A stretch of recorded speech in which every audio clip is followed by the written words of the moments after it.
Hi అండి, welcome to my channel trending cutie Kannu 77. ఈరోజు నేను మీకు రాగి దోశ ఎలా చేయాలో చూపిస్తాను. ఇది చాలా క్రిస్పీగా నోట్లో వేసుకుంటే కరిగిపోతుంది. దీనికి నేను పల్లి పచ్చడి కాకుండా టమాటా నువ్వుల పచ్చడి చేశాను. ఈ పచ్చడితో ఈ రాగి దోశ చాలా టేస్టీగా ఉంటుంది. నేను మీకు వీడియోలో చూపిస్తాను రాగి దోశ ఎలా ప్రిపేర్ చేసుకోవాలో. ఇప్పుడు మనం రాగి దోశకి కావలసిన ఇంగ్రీడియంట్స్ తీసుకుందాం. ఇప్పుడు 1 కప్పు మినపప్పు, దీంట్లో బియ్యం యాడ్ చేయమండి. ఓన్లీ 1 కప్పు అటుకులు. ఇదేంటంటే మనం బియ్యం లేకుండానే ఓన్లీ అటుకులు, రాగులు, మినపప్పు అండ్ కొన్ని మెంతులతో తీసుకుంటాం. 1 కప్పు రాగులు. సో రాగులకు బదులు రాగి పిండి కూడా వేసుకోవచ్చు. కానీ ఏంటంటే రాగి పిండి మనకు షాపులలో వాళ్ళు కడిగి పట్టిస్తారో ఎలా పట్టిస్తారో మనకు తెలియదు. కాబట్టి నేనైతే డైరెక్ట్ రాగులను తీసుకొని మనం వీటిని వాష్ చేస్తాం కాబట్టి వాటిపైన ఉన్న డస్ట్ అవన్నీ అనేది వెళ్ళిపోతుంది. పిండి కూడా చూడటానికి చాలా మంచిగా ఉంటుంది. అందుకే నేను ఓన్లీ ముడి రాగులనే యూజ్ చేస్తాను. ఒకవేళ ముడి రాగులు యూజ్ చేయను అనుకున్న వాళ్ళు రాగి పిండి కూడా యాడ్ చేసుకోవచ్చు. దీనికి మనకి అటుకులు, మినపప్పు, రాగులు ఈ 3 ఇంగ్రీడియంట్స్తో పాటు ఎప్పుడైనా సరే ఏ దోశ బ్యాటర్ మనం చేసుకున్నా కూడా మనకు మెంతులు అనేది ఇంపార్టెంట్. ఈ మెంతులు వేయడం వల్ల దోశ క్రిస్పీగా హోటల్లో లాగా చాలా బాగుంటుంది. ఒకసారి మీరు ట్రై చేయండి. సో ఇవన్నీ 6 అవర్స్ నానిపోయాయండి. మనం నానబెట్టుకున్న మినపప్పు, అటుకులు, రాగులు. సో వీటిని ఇప్పుడు మిక్సీ జార్లోకి తీసుకొని మనం పిండిలో రుబ్బుకోవాలి. మనకి దోశల బ్యాటర్ అనేది ఇలా పట్టేసుకోవాలి. తర్వాత మనం ఒక బౌల్లో స్టోర్ చేసుకొని ఒక 6 అవర్స్ తర్వాత మనం దోశ వేసేసుకోవచ్చు. లేదంటే 4 అవర్స్ అయినా పర్లేదు. కాకపోతే పులవడం వల్ల మనకు మంచి బ్యాక్టీరియా అనేది దీంట్లో పెరుగుతుంది. అది బాడీకి చాలా మంచిది. మనకి ఇందులో రాగులు కూడా యాడ్ చేసాం కాబట్టి మనకి కాల్షియం అనేది కూడా ఉంటుంది. సో ఇప్పుడు మనము రాగి దోశకి కావాల్సిన టమాటో పుదీనా చట్నీ చేస్తున్నాను. మామూలుగా పల్లి చట్నీ అయినా చేసుకోవచ్చు. కాకపోతే మా ఇంట్లో ఇదే ఇష్టపడతారు కాబట్టి నేను ఇదే చేస్తాను ఎప్పుడైనా రాగి దోశకి.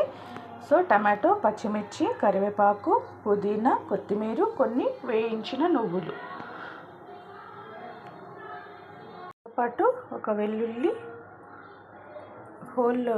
వెల్లుల్లిపాయ తీసుకోవాలి, 1 గడ్డ. అలాగే కొంచెం జీలకర్ర, రుచికి తగ్గట్టు ఉప్పు. ఇప్పుడు మనం ఈ వెజిటేబుల్స్ అన్నిటిని కొంచెం ఆయిల్ వేసుకొని ఫ్రై చేసుకోవాలి. పచ్చిమిర్చి మనం ఇట్లా బాగా ఫ్రై చేసుకోవాలి. ఈ కన్సిస్టెన్సీలో ఉంటే సరిపోతుంది.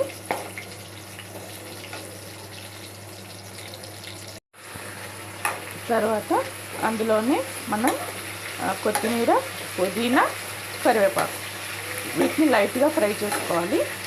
ఇవి బాగా మాడిపోతే ఏంటంటే వాటి ఫ్లేవర్ అనేది వెళ్ళిపోతుంది. నేనైతే లైట్గానే ఫ్రై చేస్తాను. మీకు పచ్చిగా ఉండడం ఇష్టం లేకపోతే డీప్ ఫ్రై కూడా చేసేసుకోవచ్చు.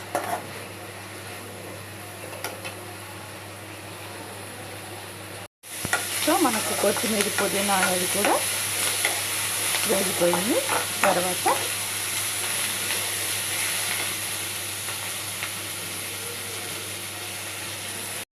ఇవి తీసి మిక్సీ జార్లో వేసేసుకోవాలి. మనం ఇప్పుడు పచ్చిమిర్చిలో 1 టీ స్పూన్ ఉప్పు, మనం 1 టీ స్పూన్ జీలకర్ర, ఈ పక్కన కొన్ని పొట్టు తీసి కొన్ని పొట్టు తీయకుండా తీసుకున్న 1 వెల్లుల్లిపాయ, మొత్తం వెల్లుల్లి రెబ్బలు అన్నీ ఇందులో యాడ్ చేసుకోవాలి. మనం వేయించి పెట్టుకున్న నువ్వులను కూడా యాడ్ చేసేసాను. సో మనం ఇప్పుడు టమాటాలు కూడా ఉడికించుకోవాలి. దాంట్లో కొద్దిగా పసుపు, కొంచెం చింతపండు రెబ్బలు వేసుకొని ఇది సిమ్లో పెట్టి బాగా మగ్గనివ్వాలి. టమాటా అనేది మనకి బాగా మగ్గిపోయిందండి. ఇప్పుడు ఒక హాఫ్ టేబుల్ టీ స్పూను జీలకర్ర మెంతుల పొడి మనం ఇంట్లో చేసి పెట్టుకుంటాం కదా, అది యాడ్ చేశాను నేను టేస్ట్ కోసం. ఇది ఇప్పుడు స్టవ్ ఆఫ్ చేసేసుకొని చల్లారనివ్వాలి, తర్వాత గ్రైండ్ చేసేసుకోవాలి. ఇప్పుడు మనకి దోశకి కావాల్సిన చట్నీ రెడీ అయిపోయిందండి. ఇది మనం అన్నంలో కూడా తినేయచ్చు, చాలా బాగుంటుంది టేస్ట్. మనం నువ్వులు కూడా ఇందులో యాడ్ చేసాం కాబట్టి చాలా యమ్మీగా ఉంటుంది. నువ్వులు కూడా మనకి హెల్త్కి మంచిది కాబట్టి నేనైతే ప్రతి ఫుడ్లో, ప్రతి చట్నీలో నేను నువ్వులైతే యాడ్ చేసుకుంటాను. మీకు ఇష్టమైతే యాడ్ చేసుకోవచ్చు, లేదంటే మీరు మామూలుగా దోశ తినాలంటే ఎక్కువ మంది పల్లి చట్నీ ఇష్టపడతారు కదా, అదైనా చేసుకోవచ్చు. కానీ ఇది చాలా బాగుంటుంది, ఒకసారి ట్రై చేయండి.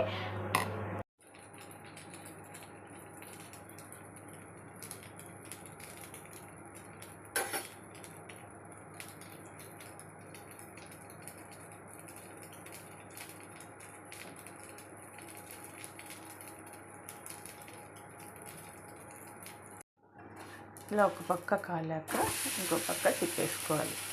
కలర్ చూడండి, మంచి బ్రౌన్ కలర్ వస్తుంది.